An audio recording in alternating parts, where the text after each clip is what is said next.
Our show is sponsored by Memoria Press. Check out Memoria Press' complete lineup of classical Christian curriculum for homeschoolers of all ages at memoriapress.com. Rome, 5th century BC, is a kingdom at risk of complete collapse. Their previous king, the now exiled Tarquin the Proud, stands poised to invade and retake the Roman throne. Little does he know, he also stands at the crossroads of history. A moment in which one of Rome's greatest heroes, Gnaeus Marcius Coriolanus, is recognized for his bravery. Legend says that after Coriolanus led the budding Roman kingdom to beat back the invading hordes, Castor and Pollux, the twin gods themselves, descended onto the battlefield to honor him for his bravery. A divine gesture for a man destined for war, for courage, and for villainy. The story of Coriolanus is a story of courageous resolve, but is also the story of how one man's brash determination would turn him into the villain he had once defeated. This episode is brought to you by Famous Men of Rome, a collection of stories gathered from the chronicles of history and myth. It's perfect for parents and teachers looking for a better experience for their younger students of classical history. Before he was the great Coriolanus, Gnaeus Marcius was a young man finding his way in a Roman world on the crest of great opportunity. The Roman people had just overthrown their last of 7 kings, Tarquin the Proud. It was here that the burgeoning hope of democracy and self-rule was on everyone's mind, and Tarquin hated it. Embittered against the Romans and craving the power he once had, Tarquin the Proud gathered various tribes across Italy and attempted to reclaim the throne. At the time, Gnaeus Marcius was a very young, very inexperienced Roman soldier. But his youth did not prevent him from demonstrating great courage in the face of overwhelming odds. The war Tarquin fought in the name of the Roman throne had led to a series of battles fought across what we know today of Italy. It was during these battles that the strength of Rome was tested, not only against the steel of its tribal aggressors, but against the will and strength of its people. Gnaeus Marcius was so relentless in fighting in the Roman army that in one battle, when a fellow soldier fell to the ground near him, he dove in front of his ally, saving him from certain death at the risk of his own life. When the battle was over and the Romans had defeated Tarquin and his allies, they awarded Coriolanus a great honor, the civic crown. For a moment, the Republic was safe. But during Coriolanus' life, Rome held a precarious position on the peninsula. He was called away to fight neighboring tribes repeatedly and continued to gain a reputation for his valor and reckless determination. His most notable victory came against the Volscians, a tribe that lived south of Rome. Coriolanus was stationed at the Roman camp as his army prepared the campaign against the Volscians' strongest city, Corioli. Unexpectedly, a second army, not stationed in the city, launched an attack against the Roman camp. This surprise army was made up of fierce Volscian soldiers known as the Antiotes, a formidable opponent.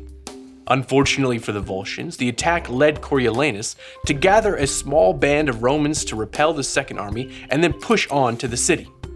As the Volscians fled for safety, the Roman soldiers stopped to loot and pillage the town. Coriolanus grew incensed at the rest of the troops. He knew this was their opportunity to crush the Volscians' army. It took every ounce of his resolve to push his fellow soldiers onward. When he was finally able to rally the soldiers and convince his general to press on, he begged to be placed in line against the Antiotes. Coriolanus and his loyal soldiers swiftly defeated the Antiotes and the remaining Volscians and then set off for home victorious. When Coriolanus returned to Rome, the people attempted to award their brave hero with horses and other fineries. But Coriolanus refused. He was content to have an equal part of the reward with the other soldiers. He only kept one gift. It was from henceforth that he would be known as Gnaeus Marcius Coriolanus, named for Corioli, the city of his greatest triumph. But even victories in war come with a price, and it was the poor people of Rome that paid it. At that time, Roman citizens were expected to fight Rome's wars, but they were not paid or compensated. When they returned home, their farms sat dilapidated, and their creditors dealt harshly with them. Oddly, Coriolanus felt no sympathy for the people. Perhaps he had grown callous in war, and it became apparent that his valor was not fueled by passion for his nation, but instead a stubborn resolve to accomplish his own goals. And one of those goals was public office. At that time in Rome, those seeking political office would go into the streets dressed like beggars and show off the wounds that were on their bodies from all that they had suffered fighting for the Roman people. After all Coriolanus had done for the people of Rome, he was sure that he would win the election. But on the day of the election, he entered the hall with some of the nobility of Rome, and the poor people resolved to block his election and elect another candidate. This sparked deep bitterness in Coriolanus against the people of Rome. The bitterness would soon turn vengeful. 2 years after defeating the Volsci, Rome was in the middle of a major grain shortage. The Senate had imported a great deal of food from Sicily and were undecided as to how to distribute it. The poor in Rome began to riot, demanding that the excess be given to them as remuneration for their years of suffering. In a spiteful spirit, Coriolanus said that was fine as long as many of the other rights of the people were revisited, revised, or removed entirely. This was far too harsh, and the senators acquiesced to the people's demands and gave all of the food away at no cost. Coriolanus was outraged. He had no compassion for the plight of the poor, but instead felt that their request was unfair and unjust to people like him. He caused such a commotion in his outrage that the senators in Rome had him arrested and charged with disturbing the peace. Many of the accusations made against Coriolanus after his arrest were false, but it didn't matter. The people wanted him gone. The Senate tried to grant him a lighter sentence. It didn't help that Coriolanus didn't even show up for his own trial. He was convicted and banished from Rome forever. Before Coriolanus left Rome, his wife begged him to settle down far from Rome and quietly live out the rest of his life in peace. But nothing could have been further from his nature.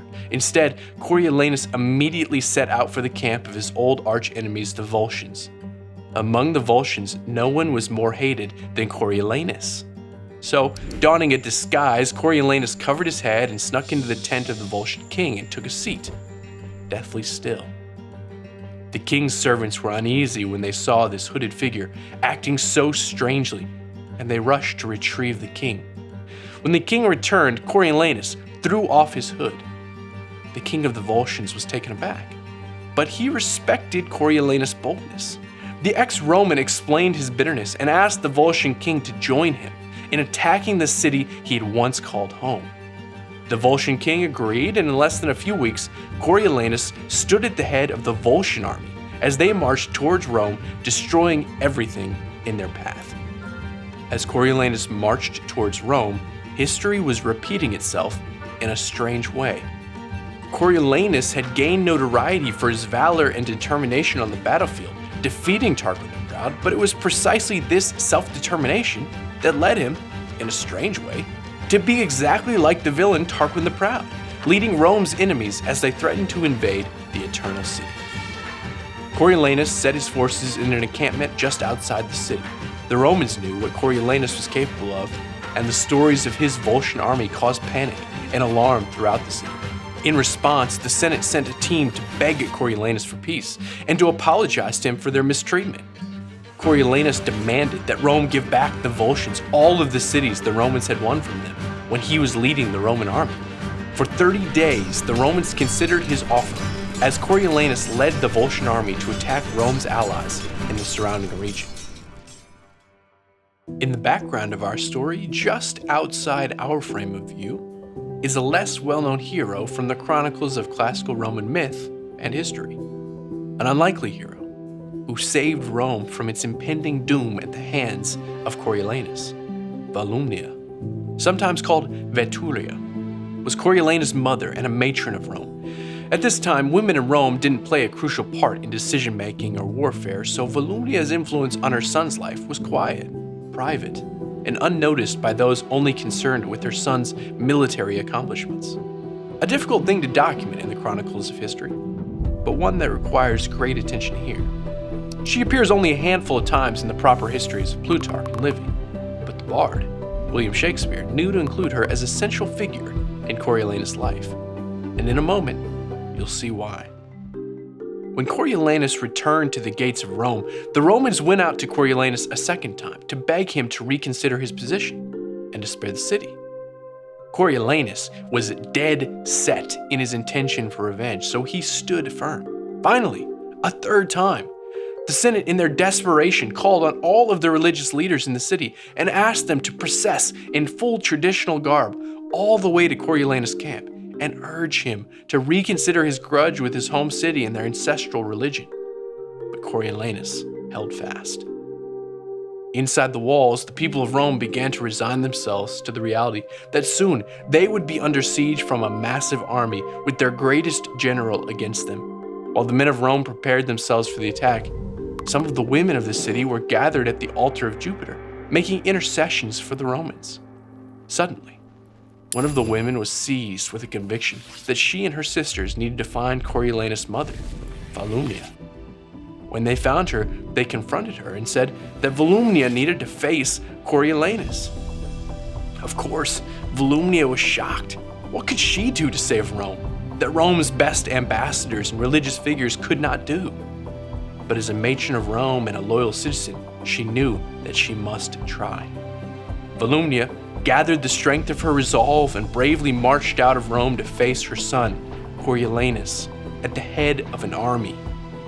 When Coriolanus saw his mother, he immediately melted and said, "You are victorious, and your victory means good fortune to my country, but death to me. For I will withdraw vanquished, though by you alone." Coriolanus departed from the city, leading his army back to the Volsci. Volumnia returned to the walls of Rome and was lauded as a hero among the people. She was recognized as a model of Roman female virtue, and a temple to Fortuna was built in her honor and the honor of the other women who went with her. Coriolanus withdrew, and in response, the Volscians swore to end his life should he cease his attack on Rome. Coriolanus, in a final act of defiance, refused. Only a short time later, he was killed by a mob of Volscians as punishment for his betrayal.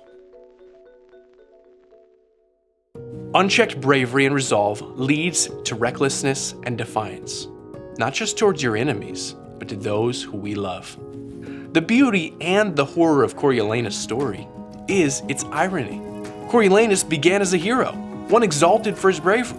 Those who fought alongside him against the tyrant Tarquin admired him because he risked his life for the good of all Rome.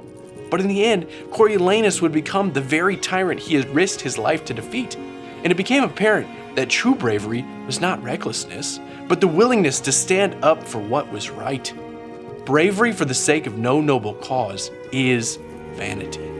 In the end, it was Coriolanus' mother who showed true bravery by facing her own son and saving the eternal city. Coriolanus' story is a story of resolve and bravery, but ironically, it isn't a story of his bravery and resolve, but the virtue of his mother. Coriolanus may have risked his life to fight unimaginable odds, but Volumnia found the courage and resolve to face her unchecked son and saved her people from certain disaster. Thanks so much for watching this episode of Famous Men of Virtue. If you enjoyed this episode, then write me a handwritten letter and let me know. Barring that, likes, comments, and shares are always appreciated. Be sure to subscribe and check out Famous Men of Rome at memoriapress.com, and we'll see you next time.